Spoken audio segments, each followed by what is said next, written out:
My name is Lorena. I'm from Brazil, and I'm the new incoming program manager for the Global Links Initiative. So it's very, very nice to meet you and to have this opportunity to meet you all in this workshop. I would like to start welcoming you all to our first workshop webinar of the series, where we are going to talk about design thinking mindset for life of impact. And for this great event, I would like to introduce you all to Melissa Nelson and Ann Stone from the Social Impact Hub at Rollins College. And so Melissa Nelson is the staff director of the Social Impact Hub. There she's responsible for developing strategies that advance social innovation educations across Rollins, in her local community and throughout higher education. And Ann Stone is the faculty director of the Social Impact Hub and associate professor of communication at Rollins. She teaches and researches about health communication, communication across the lifespan, community engagement, and social innovation education. And in this workshop, they are going to guide you through a series of design thinking exercises from a book called Designing Your Life, How to Build a Well-Lived, Joyful Life. The book is from Burnett and Evans. And in this way, you will explore how the United Nations Sustainable Development Goals provide a useful framework for making a positive impact in your community too. We also believe that this workshop is a great opportunity to put design thinking into practice while engaging with other students, as well as the Global Links scholars, change makers, and volunteers from all parts of this work. So thank you so much, Melissa and Ann, for this moment. I now pass the workshop to you. Thank you so much, Lorena. Melissa and I are really thrilled to be here with all of you today. As Lorena said, my name is Ann Stone, and my colleague Melissa and I are going to talk a little bit about our work in the Social Impact Hub at Rollins College, and particularly this set of material that we were inspired to create after reading Burnett and Evans' books. Melissa will talk a little bit more about that. These materials we launched in the spring when we came back to campus and realized that not just ourselves, but our students in particular, we're really needing opportunities to connect with one another and to think about the future during a time that we all know still is incredibly uncertain. And so we see design thinking, and particularly the designer mindsets, as really useful tools for planning a life of impact. And so today we're going to talk a little bit about how you might start to develop a design thinking mindset. We're also going to do an exercise where we assess where we are now and imagine how we might use design thinking to address various areas in our life that we may want to see some change in. We are also going to explore the Sustainable Development Goals and think about ways that we can lean in to our Sustainable Development Goal passion area. And finally, we're going to reflect on what level of impact is most important to you and how you might start or continue change making at that level of impact. Hi, everyone. This is Melissa Nelson.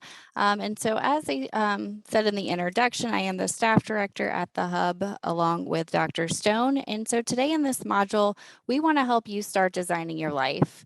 As they said, these exercises are based on Burnett and Evans' works. You can see the two books pictured here.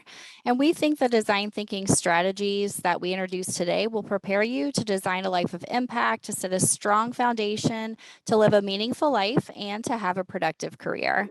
So the first quote that you can see that we've pulled out here is designers build their way forward. And this is really important, but what does it mean? So designers build their way forward means that there is always an intentional next step, an actionable step forward. So we're going to give you some mindsets of a designer in a moment, but before we get there, it's really just thinking about roadblocks, not as actual stops, but as an opportunity to pivot and go another way.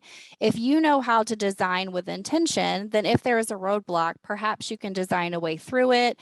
Maybe you can dig under it. Maybe you can even think of a way to fly over it. It's always knowing that there is some actionable next step and having the mindsets to get you there. Design thinking is a non-linear iterative process. It's used to challenge assumptions, redefine problems, and create innovative solutions to prototype and test over and over. Design thinking is often used to tackle some of the world's most wicked problems, but Burnett and Evans show that it is equally useful for designing a life of purpose. We're going to give you some tools today to build or prototype actionable plans to start from wherever you are now. These plans will be based on interests and passions that you identify so that you can intentionally live a life that you design. So we're going to start today with 5 mindsets of a designer that we're going to ask you to keep in mind as we go forward. The first mindset is to be curious. So probably many of us in our lives know somebody who we think about as lucky. They're always in the right place at the right time. They seem to luck into jobs or to opportunities. But Burnett and Evans argue that these people aren't necessarily lucky, it's that they're curious. So being curious exposes you to a lot of different ideas. One example could be, let's say you get on an airplane or you're standing in line. Do you, as people often do, bury yourself in your phone or read a book or kind of think into space? Or do you strike up a conversation with the person next to you? So curious people often will use those opportunities to talk to people around them, ask questions. Maybe you hear a really interesting conversation, a couple people ahead of you in line, and you ask them further what they're talking about. You never know what kind of opportunities that you may quote unquote luck into if you actually are curious and are open to a lot of ideas and things around you. Next, try things. So this is that bias towards action we just talked about in building your way forward. There's always an actionable next step. So it's really important to recognize that when you try things, sometimes you will fail. And this is a really challenging one. Even for me, I do not like to fail. I will not pretend that it's easy or it's something I like to do. But in my mind, I've tried to think of FAIL as an acronym for first attempt in learning. You learn things when you're most out of your comfort zone. So failure is a part of life. You can see this infographic that we've shared with you. This is how many times things that we all know about in the world have failed. It took Thomas Edison 10,000 tries to create the electric light bulb. So just think about that perseverance and that persistence, and knowing every failure he had, he found a way to pivot and move forward. The next is to reframe your problems. So this one is a bit tricky to explain, but I think about it as not working on a problem that you can't change, that always knowing there is some option or some opportunity. And so a way that I illustrate that is through a personal example that I like to share. I am an animal lover, especially dogs. I've loved dogs my whole life. And as many children do, when I was younger, I thought I was going to be a veterinarian. So for many years growing up, I was going to be a veterinarian. And I get to high school and I really start thinking through, what does it mean to be a veterinarian? I realized it was a lot of science. Science is not my favorite subject. I also kind of prototyped what it would be like to be a veterinarian by talking to the veterinarian I took my own dog to. I started watching documentaries about veterinarians. And what I quickly realized was that what I thought being a veterinarian was, which was giving shots to healthy puppies and well visits, was not the reality. Unfortunately, being a veterinarian, you're around sick animals a lot. And for some reason that hadn't really occurred to me before, but when I realized it, I realized that was not a career path for me. I would be very sad. I don't think I would be fulfilled. I would just be so sad and emotionally drained every day that being a veterinarian would not be a great career fit for me. So I said, okay, I'll pivot. So I went on to college. I decided I was going to be a dog trainer, kind of like the next Caesar Milan, right? And so the way that I thought through this, I started taking psychology classes and I volunteered at a local animal shelter every weekend. I trained dogs for a couple hours a week every Saturday, trained dogs at shelters to be more adoptable, so that when people came into animal shelters, the dogs would be so well behaved, everyone would want to adopt them. It was great. I did actually enjoy this a lot, but I did realize I liked it so much because I was only doing it a couple hours a week. I couldn't see that doing this full-time 40 hours a week would be something that I would actually enjoy. I needed other kinds of interactions or things going on. I explored a couple other of careers in the dog industry, if you will, dog grooming, a couple other things. None of them really seemed a good fit. So I couldn't really see any other way around. I didn't have these mindsets at the time. I just kind of put that aside, and I graduated college, and I've had a bunch of different jobs since. Some are great, some haven't been as great, but always kind of I had this thing in the back of my mind, like, wouldn't it be great if I could work with dogs every day? So here I am now. I am in higher education. My career has absolutely nothing to do with working with dogs. However, I am so fortunate that my workplace is dog friendly. And so many of my colleagues bring their dogs every day. Just yesterday, I was having a meeting outside on our lawn area, and two colleagues had their dogs playing together. So it was almost like having a meeting at a dog park. So even though now I'm in a completely unrelated field, I'm surrounded by dogs almost every day. So if I had had that mindset back then to reframe that I don't actually need a career working with dogs, I just need some job that lets me be around dogs all the time, I may have saved myself a little bit of in the middle of the process. So that is the reframe, and just making sure that you're really working on the correct problem. And that takes us to number 4, know it's a process. So again, I just took you through kind of the story of my process of how I got here to work with dogs, even though I don't work with dogs, and just thinking that gold can be in the failure. So I'll give you an example of Play-Doh. I think many of you, it's a global phenomenon, know what Play-Doh is. It's modeling clay.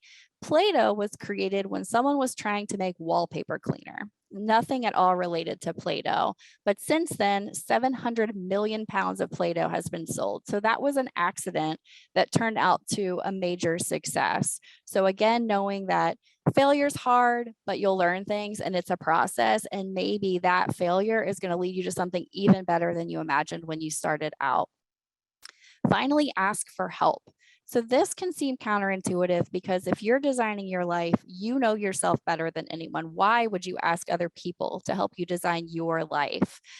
The reason is, if you think back to the things we've already talked about, being curious. Maybe if you don't know a job exists until you talk to somebody else, you wouldn't have found the right job for you, or you wouldn't have read a book that led you to doing something you really loved as a hobby. So the more people that you talk to and ask for help, the more opportunities that you have. My personal example is when I moved to the Central Florida area where I am a few years ago, I was really frustrated because I kept applying to a large university in the area, was not getting any interviews. And I was complaining about this to somebody, and they said, have you looked at Rollins College? And I said, I have never heard of Rollins College, but I was curious and I went and Googled it and I applied. And 4.5 years later, I'm still here and I really love it. So if I hadn't asked for help in that way of, expressing frustration, I may not be here today.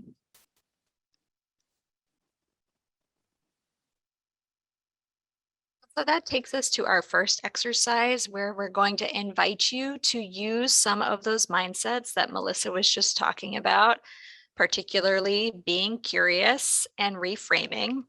And this first exercise, if you watched the pre-video, an introduction to design thinking, you could imagine this exercise as part of that first step in the design thinking process, where you're gathering empathy.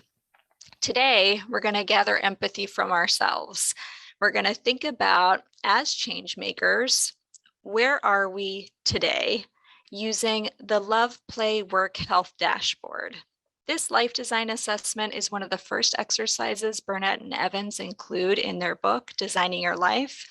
And it's been really helpful for me and for my students and colleagues to take a moment and pause and think about, how am I, right? We know that as change makers, we have to be very resilient in the face of difficult challenges, personal, professional, global challenges.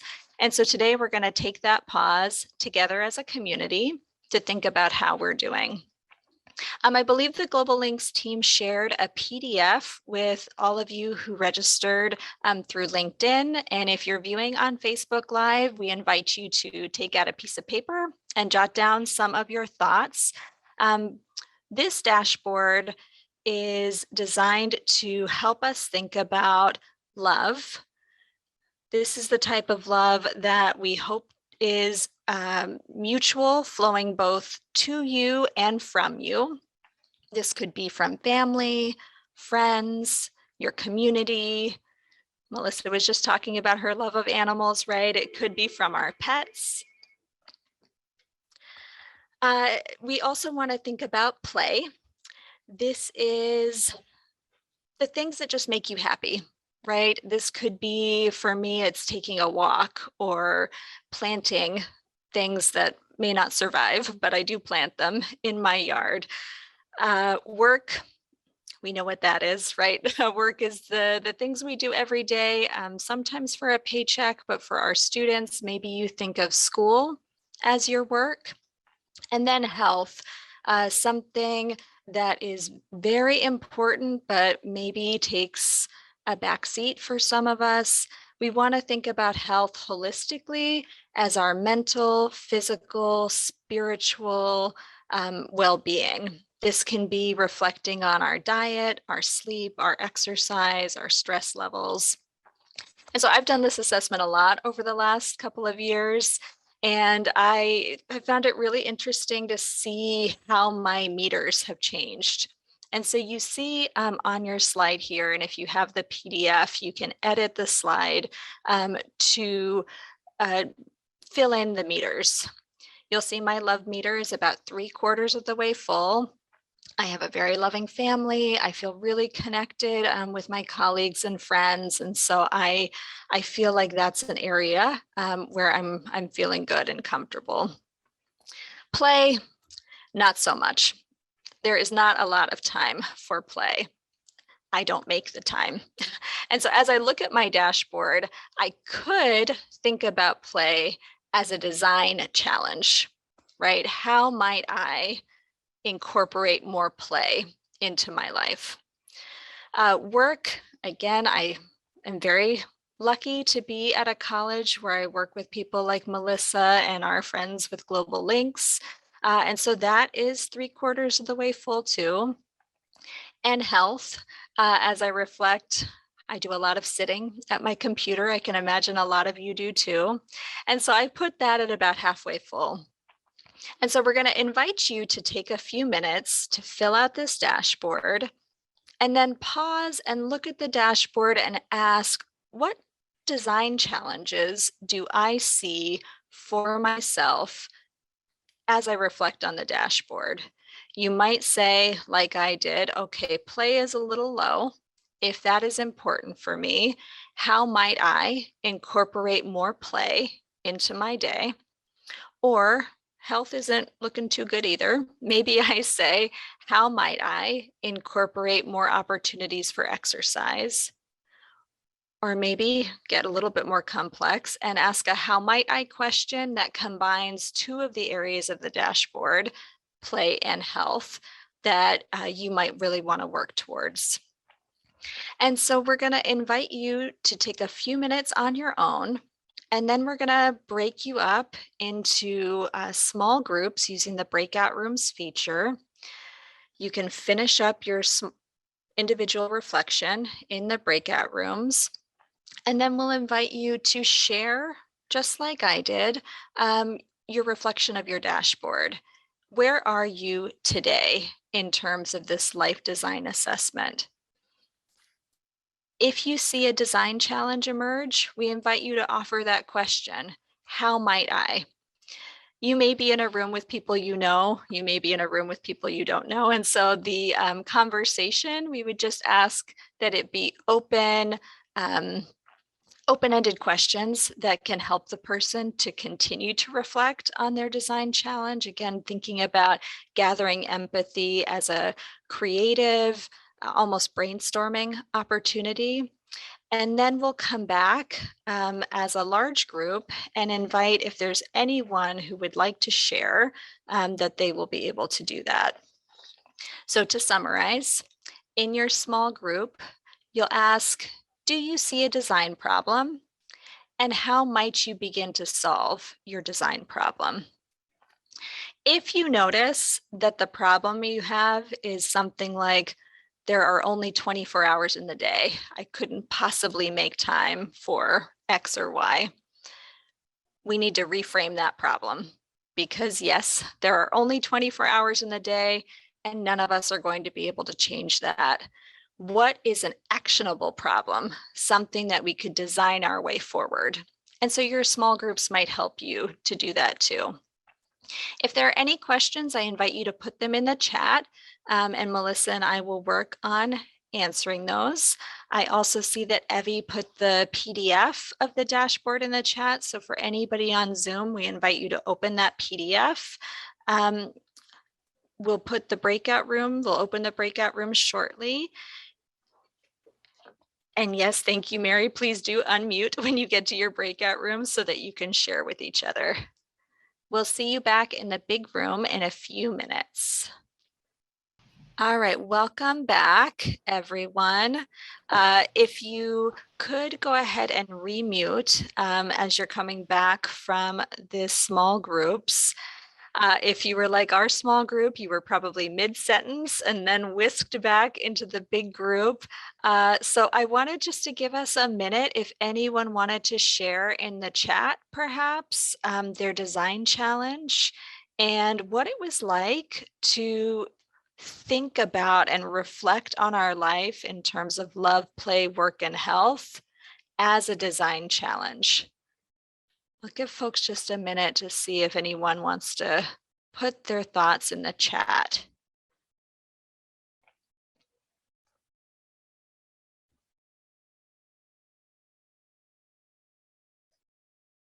Bobby, that's a great question. How might I balance my work life with my social life? That's something our small group talked a little bit about, how difficult it is, how to find balance and more grace with ourselves. Absolutely very important, maybe particularly if we're saying that that work meter is full or over capacity. Urgent things take more time than the important things. We talked about that in our small group too, that some of the things that are most important to us, like our families, maybe we take for granted, right? Because we know they will be there for us when these urgent things at work come up. How to organize time to get more done efficiently so that we can work on play and health meters. Yeah, and Dr. Banerjee, I think that's so true. How do we differentiate between urgent and important? And when somebody is, you heard my phone ring maybe a few minutes ago, I looked over and I thought, oh, that is an important call.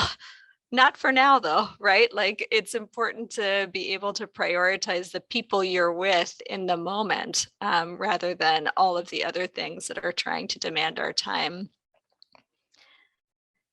So what I think is so interesting, right, as I reflect on the things in the comments and Dr. Conway Dataon, who put in the chat about framing these things as design challenges, is how much we all have in common, right, as change makers from all different parts of the globe, and how we might be in community with each other, right, and let down the barriers a little bit, express a little vulnerability and be with each other in thinking about how we can design our way forward, both to support our professional duties, but also to think about our personal and how to maintain balance in whatever way that looks like for us. One of the important things that we share with our students is that it's not that we want or expect all of those meters to be full all the time, right? What would that look like? I can't even imagine what it would look like to feel that full. That we're going to experience ebbs and flows in our lives, and that's okay. In this last part of the session, I'm going to turn it back over to Melissa to talk a little bit more about change making, so we can get a sense of some shared language. And then we'll move into thinking about different levels of impact, connected to the design challenges that we just framed. Yeah, thank you. I really love seeing your design problems in the chat, and similarly to Dr. Stone, the theme that globally we all have similar issues. I think it does unite us. And you may have heard Dr. Stone say a few times the word change maker or change making.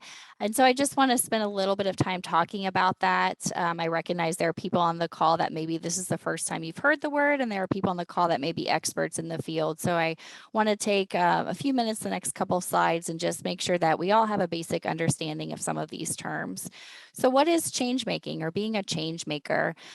We are taking this language from Ashoka, which is the largest global network of change makers in the world. And Ashoka defines a change maker as somebody who desires to make change in the world and gathers knowledge and resources to make that change happen. And so the main thing that I pull out of here is that they're motivated to act. And so this correlates so well with the design thinking methodology, the things we've already talked about, a bias towards action, to trying things.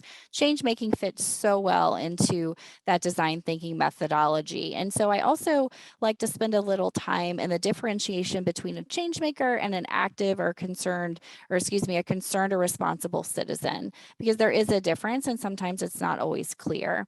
So a responsible citizen, a concerned citizen is someone who does not want to put further harm into the world. So you act in a way that is ethical, you do things that are sustainable, right? You practice a sustainable lifestyle maybe, or try to be as sustainable as possible. You try to just make sure that you're not putting any further harm into the world. The world has enough problems, so you're just doing the best you can to live a good life and do the right things. And this is important. This is how I try to live my life as well. So certainly there's nothing wrong with that at all. That's something we should all aspire to. But the difference in being that responsible citizen and being a change maker is this bias towards action and being motivated to act. A change maker not only doesn't want to put more harm in the world, they actively want to make the world a better place, and they're doing things to actively make the world a better place.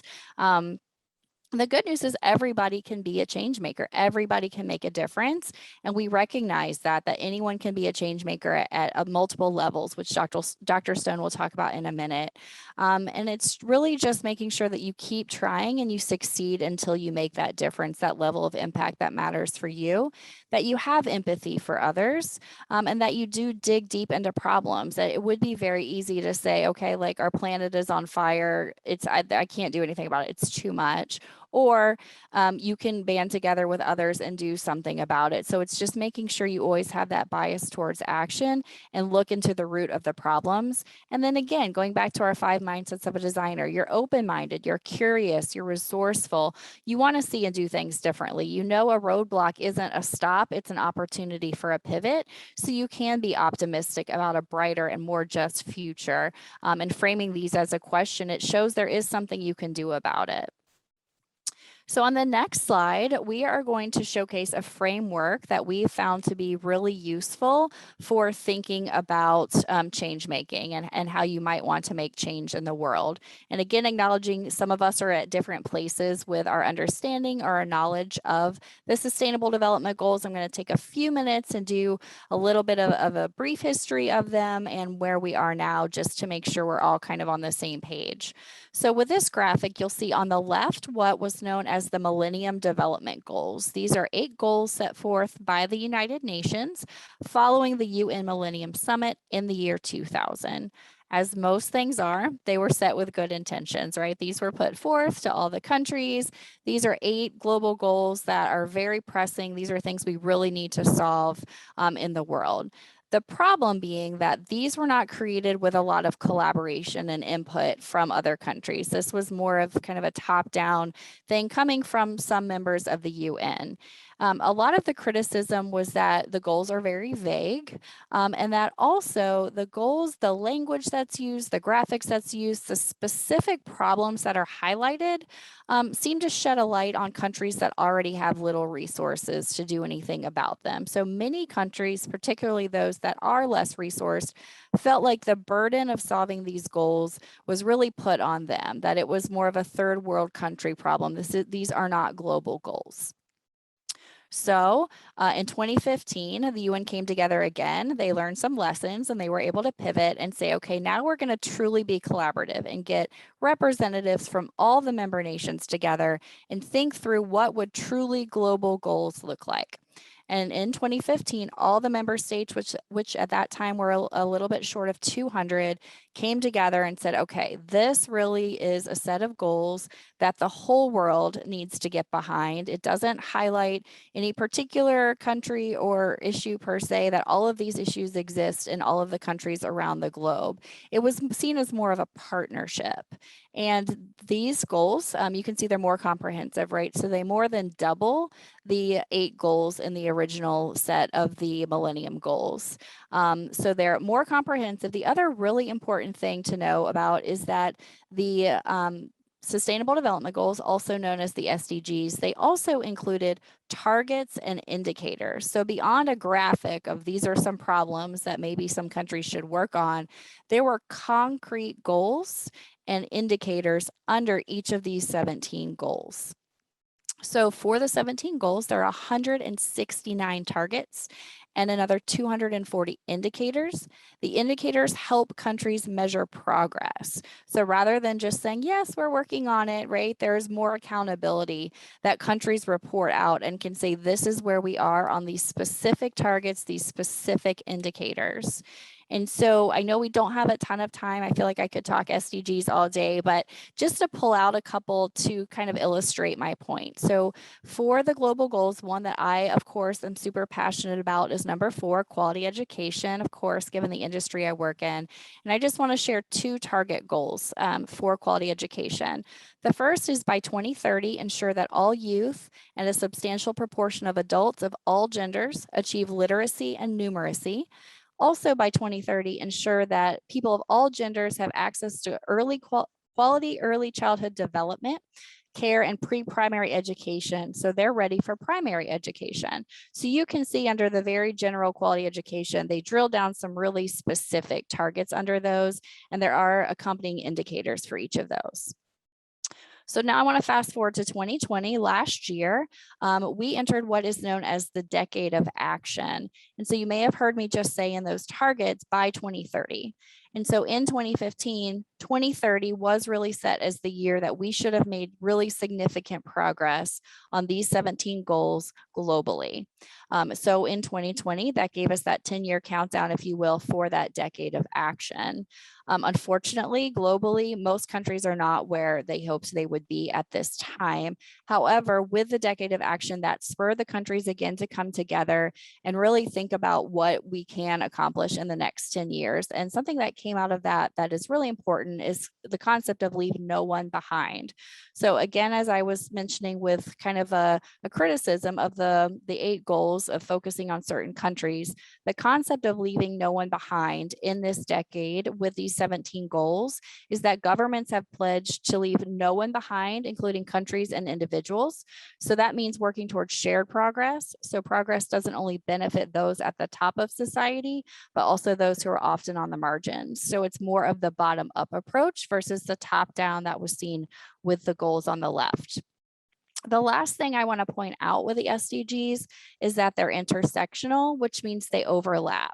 So I think this grid, although it's a really useful framework, sometimes it can be misleading in the fact that they are separate squares. So you can see there's a neat little square for every issue. They are separated by very bold grid lines. And so I think, again, that's useful to see visually. However, the misleading part of that is that they are intersectional. They're more of a web. So rather than a neat little graph, if you think of them as all interwoven like a ball of yarn or a spider web, that you really can't tackle one without looking at all of the other ones. So for instance, we can recognize that you can't end poverty and other deprivations without strategies to improve health and well-being and further education and reduce inequality, all of course while tackling climate change, because none of the other goals matter if we don't have a safe planet to live on. So just keeping that in mind, that they are not separate, but very intersectional and reliant on each other.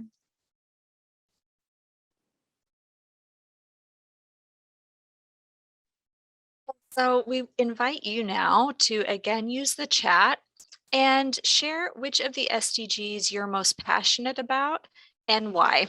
And we won't spend a ton of time here. I'm going to move on pretty quickly to discuss some different levels of change making so we can start to imagine, connected to the design challenges that we identified with the life design assessment, what we might do. But even as I'm talking, please continue to share in the chat what matters to you. Is it one of these SDGs, right? Good health and well-being always comes to the top of my list of what matters to me, in a lot of ways because of what Melissa was just talking about with the intersections of the goals. I think it's very hard, right, to do most of the things that the SDGs challenge us to do without good health and well-being. And so for me, that becomes a central SDG. So we've got Melissa's quality education, gender equality, climate action. Sarah and I are on the same page with good health and well-being, responsible consumption, reduced inequalities. And so please keep reading the chat. Keep these in mind as I talk a little bit about these levels of change making. This also comes from Ashoka, the organization that Melissa talked about a little bit earlier, where when we're thinking about ourselves as change makers or educating others in change making, we might think about different levels where we can make a positive impact. You'll see that inner circle is direct service. This is probably what most of us are familiar with, right? Clear and concrete action, personally working with populations needing service.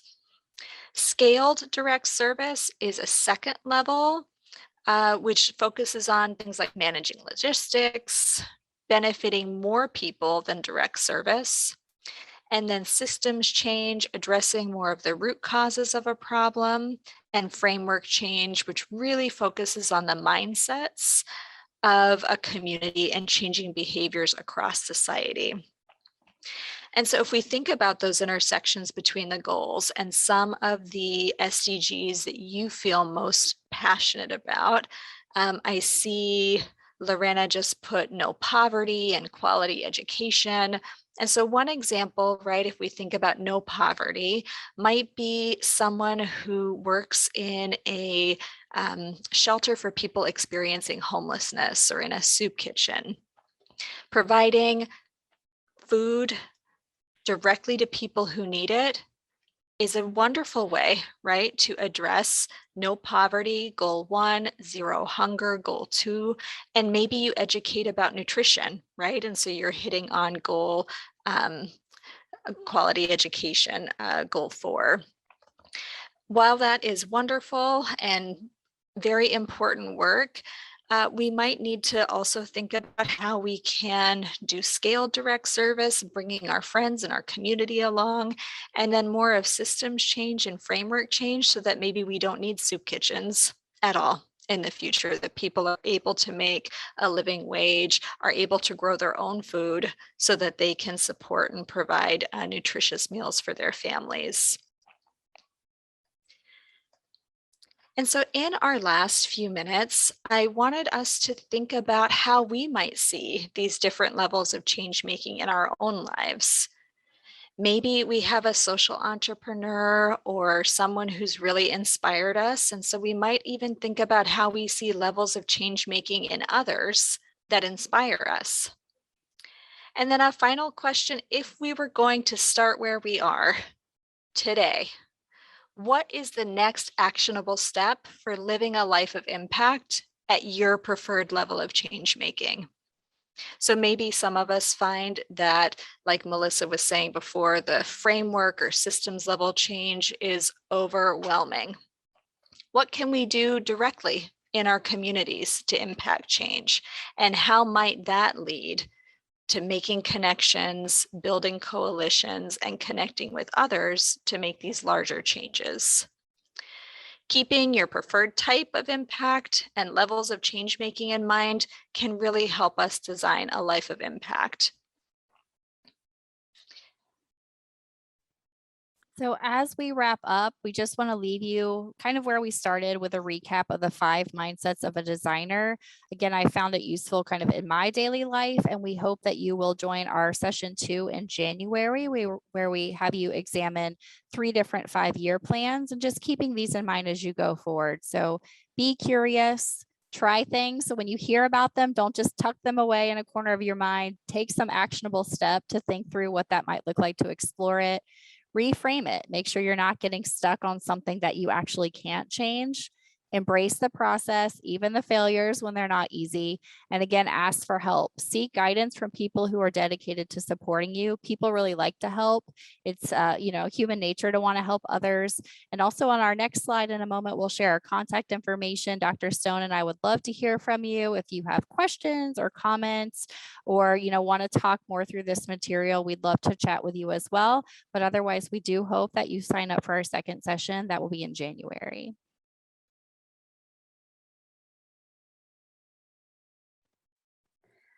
Thank you so much, Melissa and Anne. Hi, everyone. I am Yasmin Masbah. I am the current program manager for the Global Links Initiative. I just wanted to start by thanking Melissa and Anne again so much for leading this incredible workshop, and to thank everyone who attended and participated. I hope you found it helpful. What I would like to do now is just let you all know that we have a tradition at the Global Links Initiative at the end of each webinar where we like to take a group picture and pretend we were actually all in the same room together for this webinar. So I know if you don't have your cameras on yet, so I will give you a minute to do that, to prepare for the picture.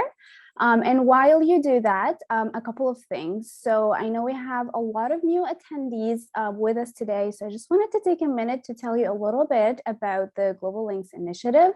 It is a public-private partnership that was founded with the mission of empowering women in developing countries through education and entrepreneurship. We work through a train-the-trainer model where we train female scholars from developing countries who in turn train students, and in turn those students train female entrepreneurs in the field. We are currently on our 5th cycle. So we've had 5 cycles across Iraq, India, and Brazil.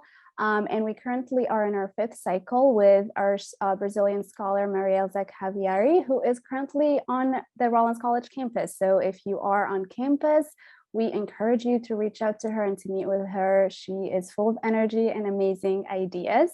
And this is all the time I have to tell you about the Global Links Initiative, but we are so much more. So I encourage you to visit our social media links, which we will share in our chat in a minute so that you can learn more about it.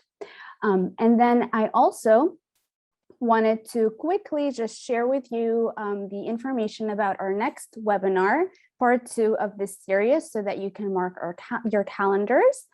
So as Melissa said, the next part will be in January. It will also be on a Thursday at the same time, 11:30 a.m. Eastern time. So please mark your calendars for now. As the time gets closer, there will be a LinkedIn invite and all of that stuff, but we would like you to hold the date now. So with all of that being said, our graduate assistant Evie will now take our picture, and she will let us know when she is ready so that we can put our big smiles on. So whenever you're ready for us, Evie. Okay. So 1, 2, 3. And then I'm going to do the next slide as well. We have 2 slides of people. So again, 1, 2, 3. Looks good. Thanks, guys. Wonderful. Thank you, Evie. And thank you to everyone who attended. Have a great rest of your week. Thank you all. Bye. Thank you, everyone. Great to see all the faces that we see on many of our webinars, and lots of new faces, especially some local faces. Good to see you all. Take care.